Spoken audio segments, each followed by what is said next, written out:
¿Cómo estás? Me pidieron que hablara de las entrevistas de trabajo, pero desde el lado del entrevistador. En mi opinión, una búsqueda es mucho más que un trámite para alinear una necesidad con una oferta, una necesidad de una compañía con una oferta de un candidato. Es cierto, definir lo técnico, si es un ingeniero, si es una enfermera, si es un repositor, si es un director regional, es absolutamente clave y claro y dispara la necesidad. Es una tarea compleja que requiere preparación, porque no se trata de sentarse delante de un candidato, leer el currículum frente al candidato, repitiendo lo que él mismo escribió y simplemente tildando que coincide sus dichos con lo que escribió. No. El entrevistador, además del dominio técnico, requiere 4 o 5 cosas importantes. Una mente analítica para interpretar las respuestas técnicas del candidato, que tenga la capacidad de estructurar la entrevista para lograr el propósito. ¿Cuál es el propósito? Conocer al entrevistado 360. Que ese entrevistador tenga actitud, tenga humildad, tenga apertura, modales y tenga contención para entender lo que queremos saber acerca del candidato. También necesita habilidades comunicativas y eso incluye la capacidad de armar una historia que represente los valores de la firma y de la marca más allá de la búsqueda per se. Otra cosa indispensable es la empatía y la simpatía para generar confianza en el candidato y éste pueda abrirse. No nos olvidemos que la mayoría de los candidatos están en las entrevistas en situación de examen. Todas las búsquedas son por descarte. Se presentan 40, entra uno. Ese proceso emocionalmente es complejo. Y por último, la capacidad para identificar y tomar nota del lenguaje corporal y gestos del candidato. Hay un lenguaje subyacente que no está en su parte oral, sino está en cómo se mueve, si está nervioso, si muestra las manos, si se tapa la cara y demás.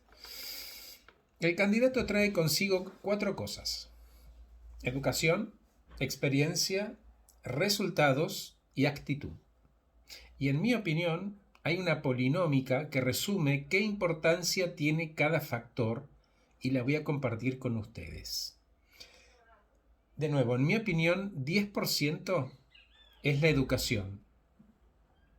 Primaria, secundaria, terciaria, universitaria, MBA, posgrado, doctorado, lo que fuera. 10%. 25% impacta por qué empresas pasó. ¿Qué tasa de permanencia tuvo en esa empresa? Si avanzó en su carrera en esa misma empresa, si creció.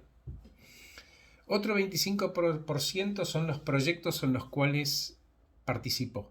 Casos de éxito concretos, ver cómo arma la historia, si tienen introducción, desarrollo y conclusiones, que cuente proyectos y casos de éxito. En definitiva, ¿qué hizo en ese tiempo?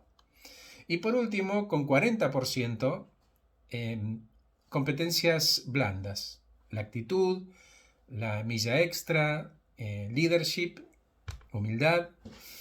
¿Y por qué semejante peso en la actitud le pongo personalmente? Porque lo técnico siempre se lo puedo aprender si tiene la actitud. Con la actitud no se aprende.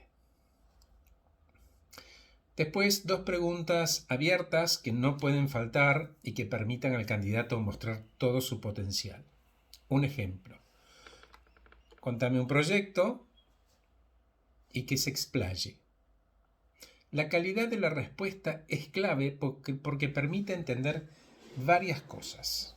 Por empezar, si es capaz de hilvanar una historia con introducción, desarrollo y conclusiones. Debería decir, por ejemplo, en qué empresa fue, cuál era el objetivo del proyecto, si fue, por ejemplo, una mudanza de línea, el lanzamiento de un producto, lo que sea. ¿Quiénes participaban en ese proyecto? ¿Cómo fue? Si se cumplió o no el propósito si se cumplió en tiempo y forma y qué rol tenía él en ese equipo.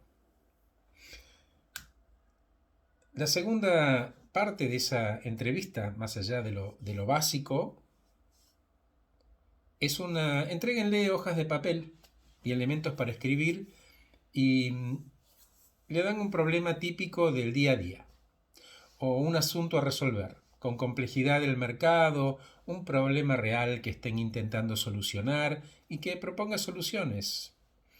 Le dan 1 hora para que trabaje, aliéntenlos a preguntar, eso ayuda a entender cómo tienen amueblada la cabeza.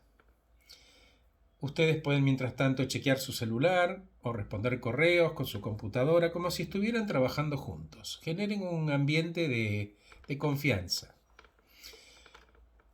El último driver es llévenlo al candidato a recorrer las oficinas o las plantas industriales o el campo o lo que fuera. Verlo en acción, ver qué observa, si le interesa, si le molesta, que hable con otras personas, introdúzcanlo a alguien y estimule el diálogo. Escúchenlo.